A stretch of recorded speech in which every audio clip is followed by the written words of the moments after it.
Assalamualaikum warahmatullahi ta'ala wabarakatuh.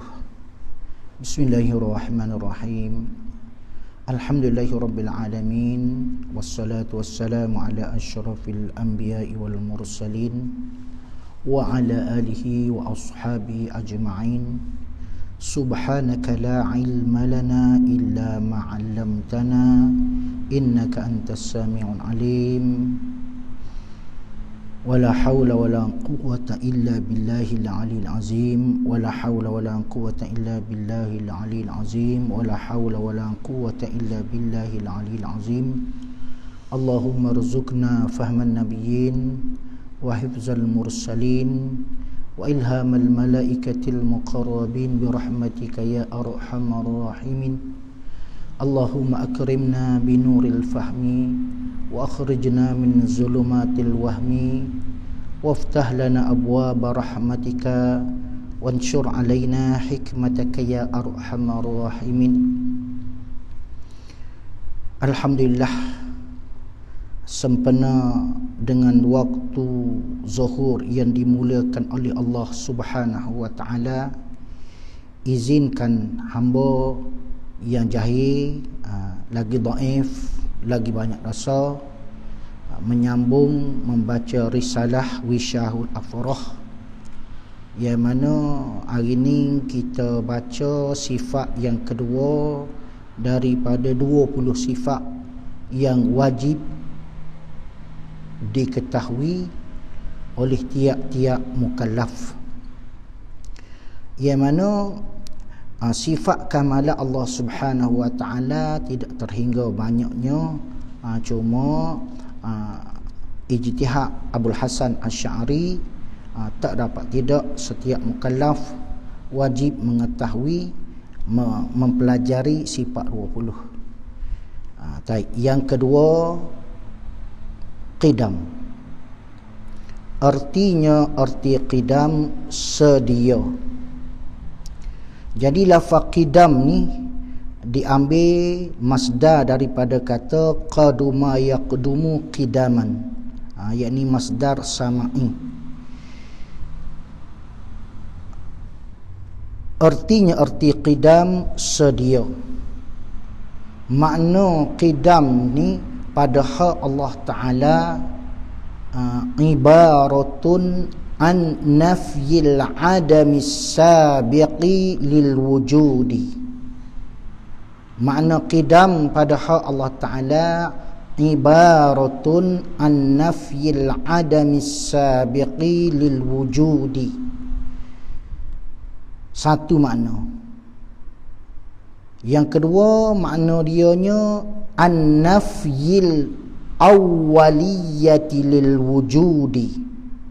Yang kedua, makna dia an-nafyil awwaliyati lil wujudi.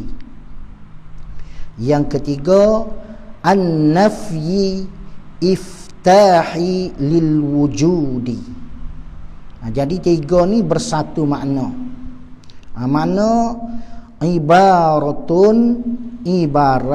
an-nafyil adami, daripada menafikan takda, as-sabiki yang terdahulu, lil wujudi bagi wujud, yakni wujud Allah Ta'ala. Qidam ni ibarat daripada menafikan ketiadaan yang mendahulukan bagi wujud Allah Subhanahu wa Ta'ala. Satu makna. Makna yang kedua, menafikan awal bagi wujud. Menafikan awal bagi wujud.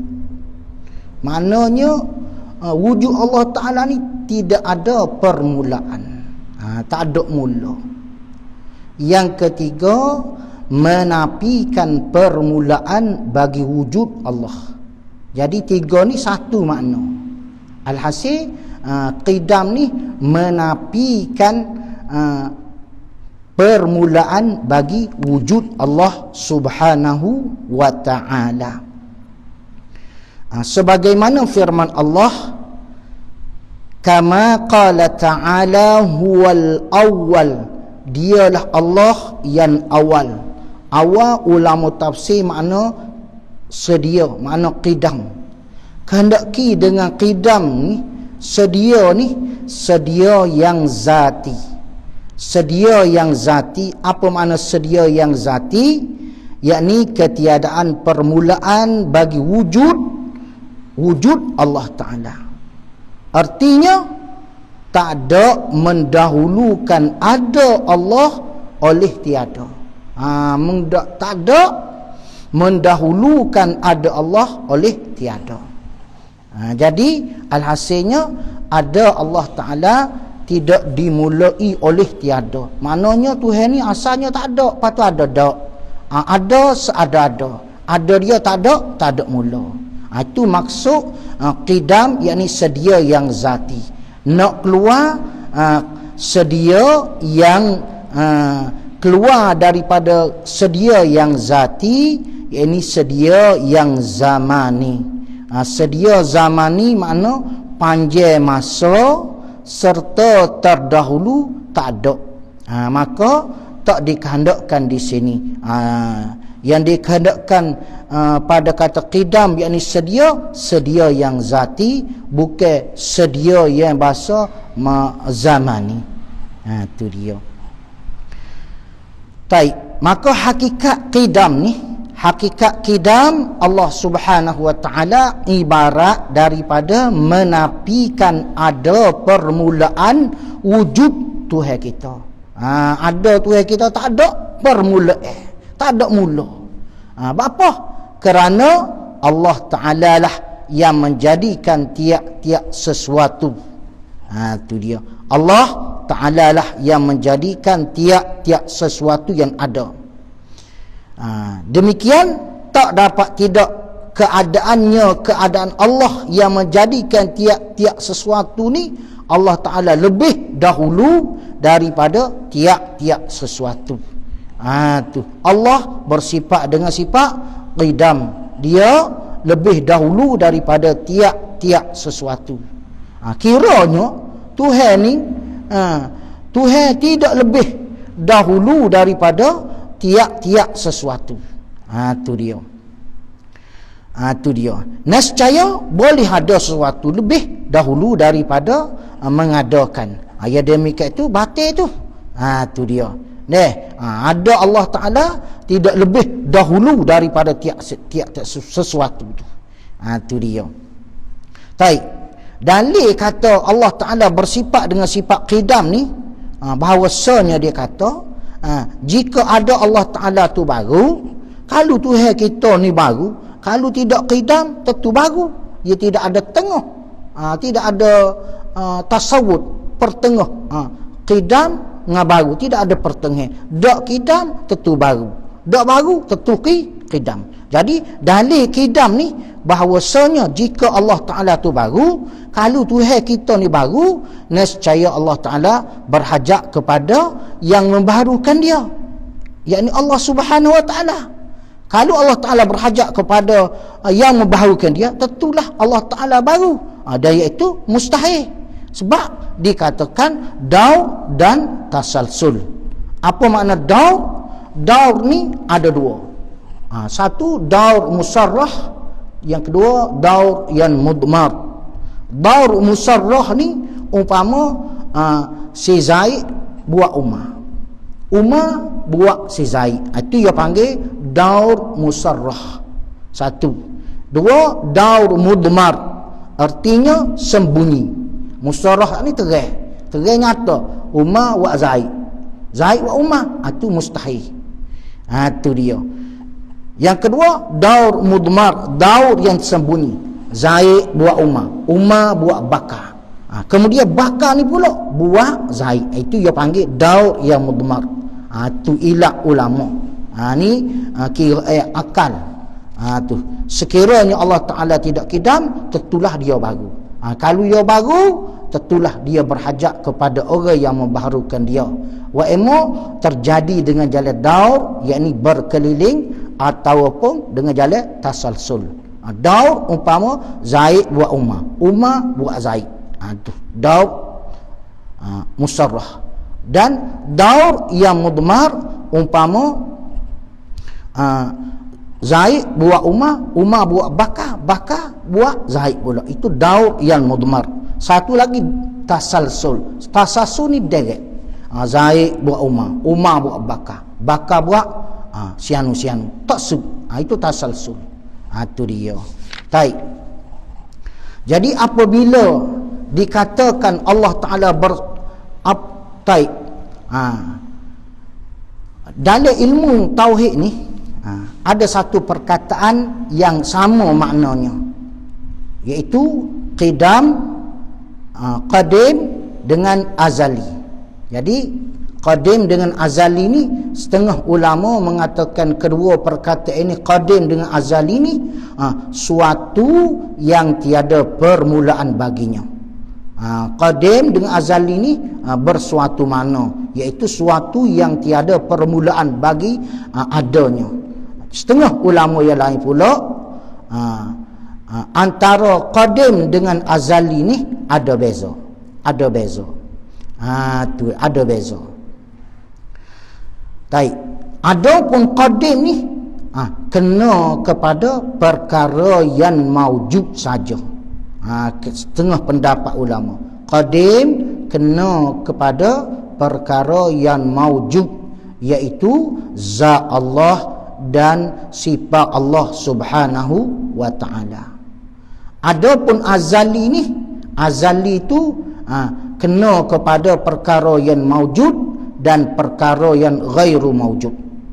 Apa perkara yang maujud?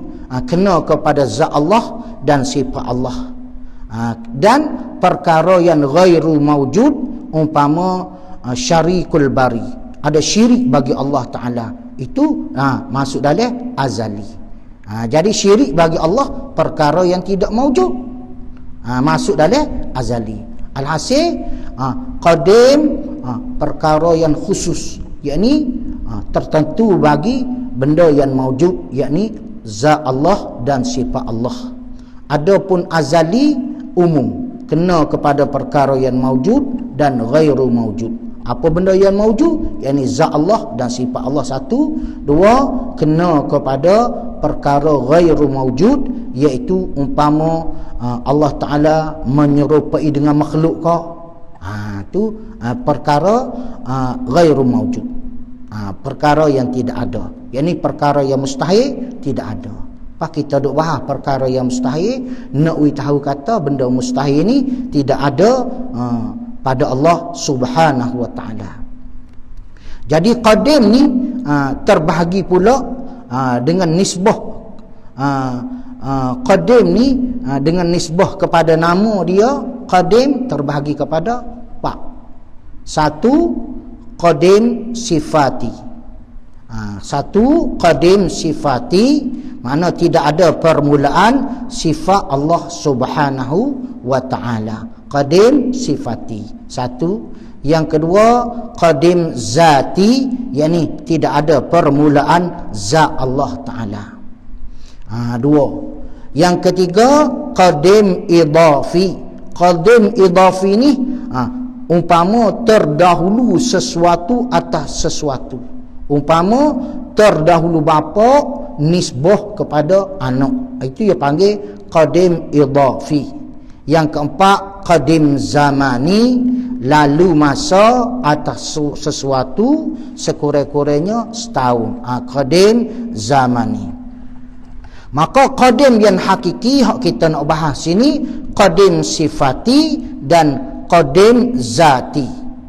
Jadi qadim sifati dan qadim zati ni tidak harus kita katakan bagian lain daripada Allah Subhanahu wa ta'ala. Tidak harus. Kita kata bagian lain daripada Allah Ta'ala, qadim sifati, qadim pada sifat dan pada zat. Tidak harus. Kalau kita kata juga hukum medianya haram. Haram. Itu sifat qidam kita bahas.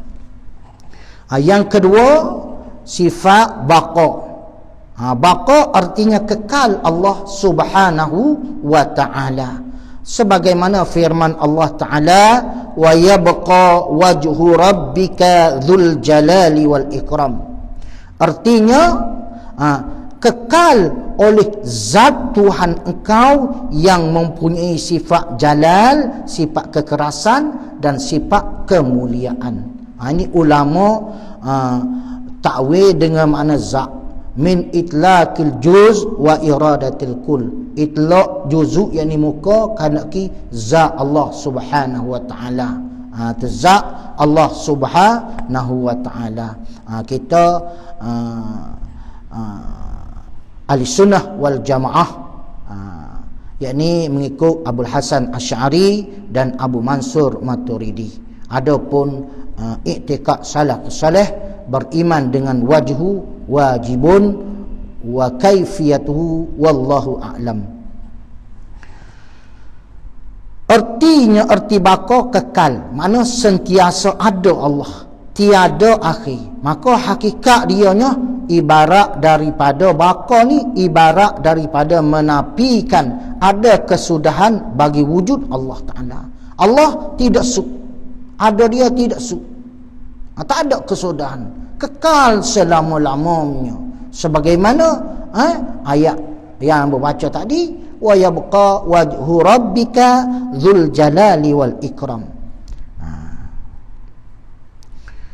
Adapun yang lain daripada Allah, ada juga hak kekal, tak binasa, ada juga, tetapi bukan dikatakan kekal yang hakiki yang sebenar. Bahkan kekal yang lain itu kekal yang aridi, umpama syurga, neraka, luh, arash, qalam, kursi dan ruh. Semua ni 10 perkara ni dikatakan kekal yang aridi, kerana baru datang tatkala takluk qadrat dan irada Allah Ta'ala pada mengekalkan dia.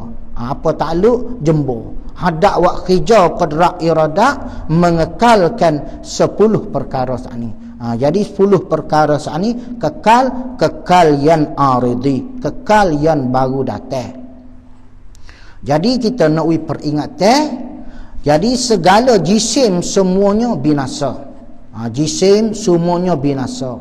Jisim ni iaitu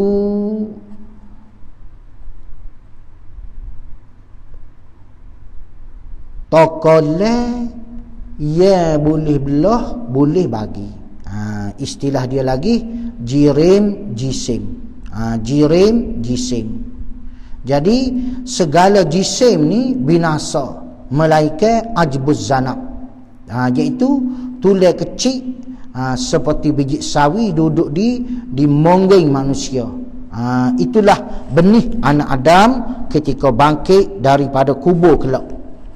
Adapun jisim sekalian Nabi dan jisim orang yang mati perang sabilillah, maka ajbuz zana, jisim Nabi dan jisim orang mati perang sabilillah, ketiga-tiga ni kekal juga, tapi dikatakan kekal yang bahasa aridi, bukan kekal yang bahasa zati. Demikian nyatalah perkara yang diiktibarkan permulaan dan kesudahan ni terbahagi kepada 3 bahagi. Itu dia.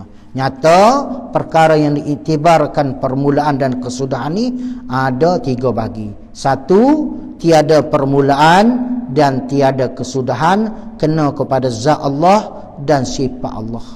Tak ada mula, tak ada kesudahan, kena kepada zat Allah dan sifat Allah Subhanahu wa taala. Yang kedua, ada permulaan tetapi tiada kesudahan, iaitu syurga. Puan mobil tadi 10, syurga, neraka, luh, arash, qalam, kursi dan ruh tu. Tu dia. Ada permulaan tapi tak kesudahan. 10 perkara. Yang ketiga, ada permulaan dan ada kesudahan, iaitu segala makhluk yang lain daripada 10 umpama yang Ambo sebut tadi. Umpama kita ni ada permulaan dan ada kesudahan. Jadi apakah persiapan kita untuk bertemu dengan Allah Subhanahu wa taala sekiranya ditakdirkan oleh Allah kita tak ada kalau ni. Jadi alhasil ni kita ni berada di dalam qabdah, yakni genggaman bagi kudrat Allah Subhanahu wa taala. Kita berada di dalam genggaman kudrat Allah Subhanahu wa taala. Bila-bila masa saja kita boleh pergi dan kita akan ada sini bila-bila masa saja. Mengikut ketentuan Allah Subhanahu wa taala. Tu dia. Sabit tu ambil kesempatan di sini yang mana kita akan menyambut Ramadan tidak lama lagi. Kita gunakan waktu yang Allah Taala anugerahkan kepada kita sebaik mungkin dengan kita mendirikan solat tarawih dan kita membaca Al-Quran. Sebab Nabi ada pesan kita dalam satu hadis, al-jannatu mushtaqatun ila arba'ati nafar. Syurga rindu kepada 4 golongan. Golongan yang pertama talil Quran, golongan yang membaca Al-Quran. Syurga rindu kepada golongan yang membaca Al-Quran. Golongan yang kedua wahifzul lisan, golongan yang jaga lidah. Jangan mudah kita menunding kepada seseorang. Tu dia. Baik kita hisap diri kita dulu sebelum daripada kita dihisapkan. Hasibu qabla an tuhasabu. Hisap oleh kamu sebelum kamu dihisapkan. Yang ketiga wa mut'imul ji'an, orang yang makan kepada orang yang lapar. Syurga rindu kepada orang yang memberi makan kepada orang yang lapar. Yang keempat as-saimina fi Ramadan, orang berpuasa di bulan Ramadan. Orang berpuasa di bulan Ramadan. Sebagaimana Nabi ada pesan kita, lau ta'lamu ma fi Ramadan la tamannau as-sanah Ramadan.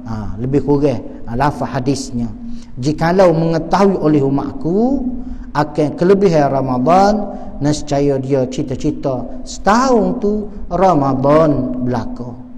Tu dia kesempatan ambil sedikit daripada sempena dengan kita nak menyambut Ramadan.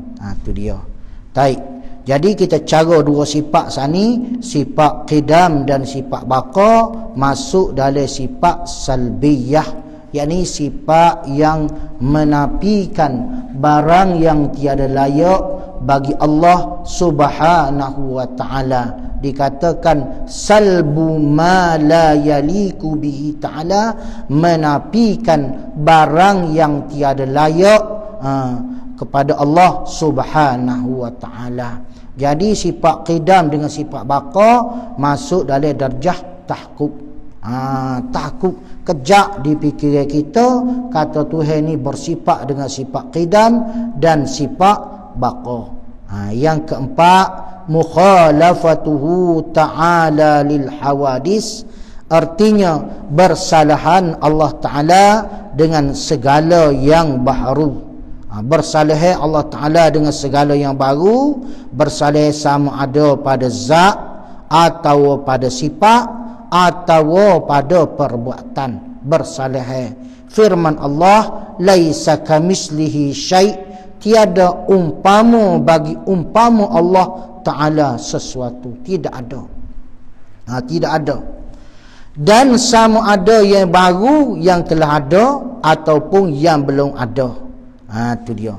Jadi hakikatnya ibarat mukhalafatuhu ta'ala li hawadis, ibarat daripada menafikan Tuhan, menyerupai dengan yang baru pada zat atau pada sifat atau pada perbuatan. Itu dia. Baik. Adapun bersalahan Tuhan dengan yang baru pada zat itu iaitu sungguhnya dia kata zat Tuhan bukan ia jirim. Zat Tuhan kita bukan jirim. Jirim ni ma tahayyaza binafsih, bagai yang mengambil lapar dengan diri dia. Itu makna jirim. Jadi Allah Ta'ala bukan pesing mengambil lapar. Mengambil lapar ni dikatakan jirim. Sama ada jirim pirik ataupun jirim jisim. Jirim pirik kena kepada benda yang terlampau halus, tidak dapat dikerak, dibelah, dibahagi. Adapun jirim jisim boleh kerak, boleh belah, boleh bagi. Jadi benda lawazin bagi jirim ni bertempat. Ma tahayyaza binafsih, bagai yang mengambil lapar dengan diri dia. Adapun zat Allah Ta'ala ma qama binafsih, bagai bawa diri sendiri, tak bertempat. Allah Ta'ala tidak bertempat. Tu dia. Dan bukan ia Allah arak. Tuhan ni bukan arak, bukan besar, bulat, tinggi, leper, kepek, bukan. Allah Ta'ala, zat Allah Ta'ala bukan jirim dan bukan arak. Dan tiada sekali-kali zat Allah Ta'ala berdarah, berdaging, bertulang, dan bukan jenis pesing lebur. Boleh nak lebu Allah Ta'ala ni tak boleh. Jenis tumbuh-tumbuhan tak belaka. Dan tiada ia Allah di dalam pihak. Tak boleh kita kata Tuhan ni berpihak di atas, di belakang, di kanan, di kiri, di bawah. Tak boleh kita kata iktikad Tuhan kita berpihak. Tu dia. Kalau orang iktikad Tuhan berpihak, hamba tengok dalam kitab Sabilal Muhtadi. Kalau orang iktikad Tuhan ni berpihak, tak tentu mana-mana pihak, hukum dia fasik. Kalau orang itu iktikad Allah Ta'ala tu bertepak, tentu mana-mana tepak, hukum dia kufur. Maknanya dia kata Tuhan ni berjiring lah. Sebab tepak-tepak ni benda hak ketentuan bagi jiring. Kalau zat tidak bertempat. Dan tiada baginya bagi Allah pihak. Allah Ta'ala tidak berpihak. Tiada ia Allah di dalam tepak, tiada ia Allah di dalam masa. Tu dia. Bersalahan Allah dengan yang baharu ni, saat ni pada zat. Yang kedua, bersalahan Allah Ta'ala dengan yang baharu ini pada sifat. Yakni sungguhnya sifat Allah itu tiada bersamaan dengan sifat yang baru. Kerana sifat Tuhan qadim lagi azali. Sifat Tuhan qadim lagi azali. Tu dia. Dan sifat Allah Ta'ala melengkapi takluk hija'ah. Adapun takluk qadra', takluk taksir. Adapun takluk irada', takluk takhsis. Tu dia. Tu dia. Adapun takluk ilmu, takluk inkishaf yang tanjizika qadim. Tu dia. Adapun takluk kalam, takluk dilalah, takluk menunjukkan. Itu dia. Maka sungguhnya sifat makhluk tu bertakluk pada setengah perkara jua. Itu dia. Itu dia. Seperti mana? Sifat sama Allah bertakluk ia pada segala yang maujudat.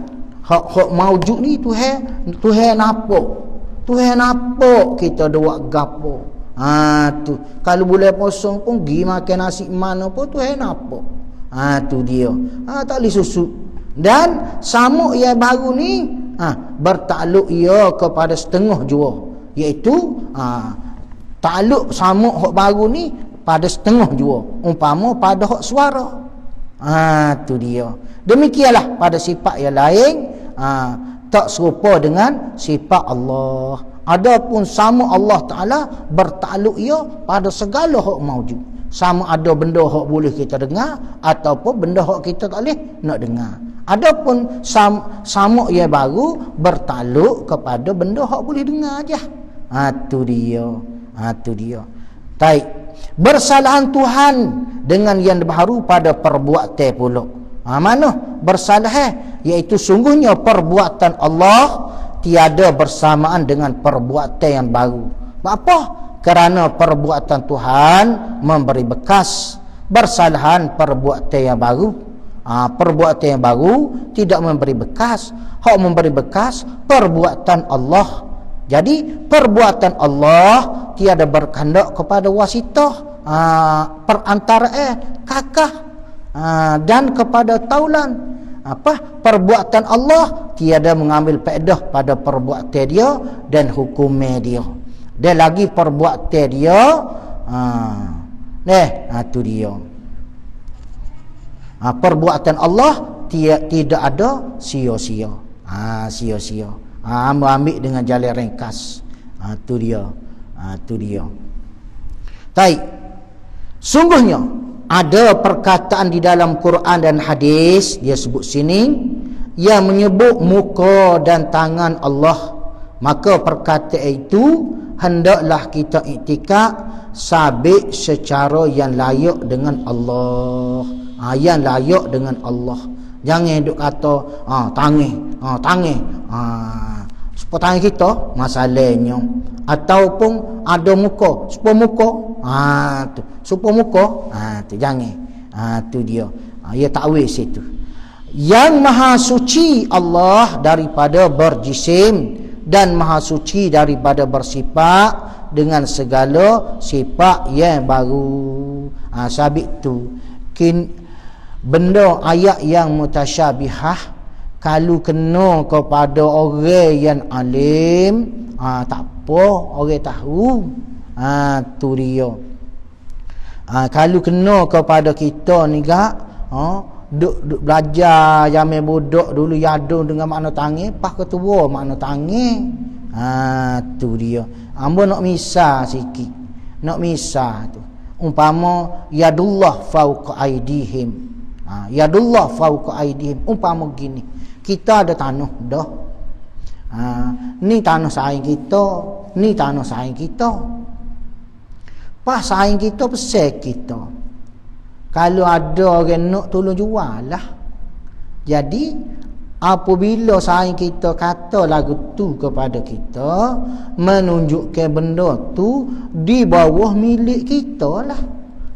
Milik kita. Maknanya orang nak beli mari tanya dengan kita lah. Bawah tangan kita lah. Tangan tu dengan mana milik. Jangan duk pakai zahir. Ni perbezaan antara ahli sunnah wal jamaah dengan wahabi.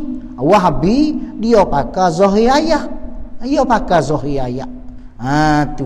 Kalau kita pakai zahir, tidak ada makna ayat yang mutasyabihah. Sebab dalam Quran ada ayat yang mutasyabihah dan ada juga ayat yang muhkamah. Kita kena belajar waktu, kena belajar, kena mengaji. Jangan pakai turut hak dalam Facebook ke, dalam WhatsApp ke. Kita belajar ni kena berguru. Jangan duk guru dengan WhatsApp. Jangan duk guru dengan FB semata-mata. Tu dia. Nak beza. Supaya kita menjadi mukmin yang sebenar-benar mukmin. Itu dia. Dan maha suci Allah daripada bersifat dengan segala sifat yang baru. Baik. Maka tiada yang mengetahui akan dia, akan sifat Allah Ta'ala melainkan Allah Ta'ala jua. Demikian perjalanan iktikad sekalian sahabat dan orang yang mengikut sahabat dan orang yang mengikut, bagi orang yang mengikut sahabat yang dinamakan ulama mutaqaddimin. Jadi nak tahu Abul Hasan Asy'ari orang lahir pada kurung yang ketiga, iaitu pada 200 tak silap 240 Hijrah. Dia masuk dalam salafus salih. Dialah yang mula-mula mempelopori jalan mentauhidkan Allah melalui sifat-sifat 20. Itu dia. Tetapi ulama mutaakhirin telah berkata adalah perkataan yang tersebut di dalam Quran dan hadis mengatakan muka dan tangan bagi Allah itu ialah yang dikehendaki dengan muka itu zat, yakni zat Allah. Itu ulama takwil, ulama mutaakhirin takut kita ni semabur duk kata Tuhan ada tangan. Tu takut tangan seumpama tangan makhluk. Jadi berjisinglah Allah Taala. Tu dia. Jadi ulama takwil kehendaki dengan muka iaitu zat, kehendaki dengan tangan dengan makna qudrat. Demikianlah tiap-tiap perkataan yang seumpama itu ditakwil, ditanggung dengan perkara yang munasabah daripada segala sifat yang sabit bagi zat Allah Subhanahu wa taala. Baik. Maka di antara i'tikad-i'tikad ini yang lebih sentosa ialah i'tikad ulama mutaqaddimin. Serah. Tu yadullah fawqa aydihim wal kaifiyatu wallahu a'lam wal imanu bihi wajibun. Supaya juga wa yabqa wajhu rabbika dzul jalali wal ikram wal kaifiyatu wallahu a'lam wallahu a'lamu bimuradihi wal imanu bihi wajibun. Tiga sifat amo baca hari ni dengan jalan ringkas supaya mudah reti. Amo baca ambil petik daripada risalah at-tauhid yang diterjemahkan daripada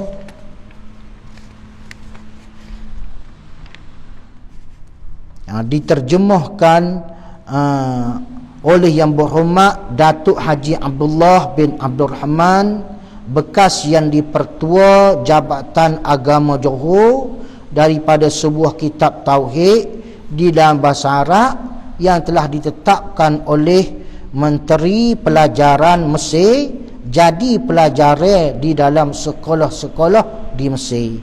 Jadi dia terjemah risalah tauhid ni kod bahasa Melayu untuk dipelajari di negeri Johor.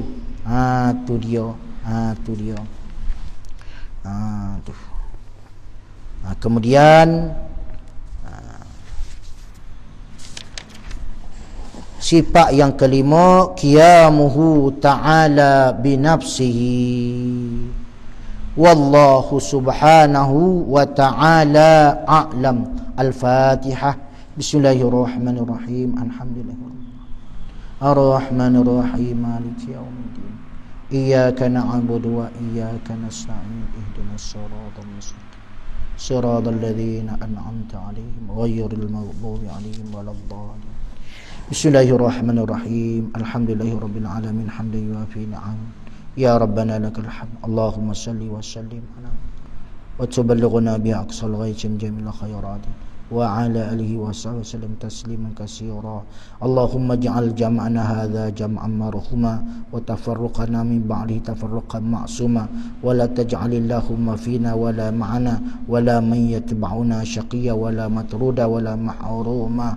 Allahumma rzuqna fahman nabiyyin wa hifzal mursalin wa ilhamal malaikatil muqarrabin bi rahmatika ya arhamar rahimin. Allahumma akrimna bi nuril fahmi wa akhrijna min zulumatil wahmi waftah lana abwaaba rahmatika wanshur alaina hikmataka ya arhamar rahimin. Walhamdulillahi rabbil alamin.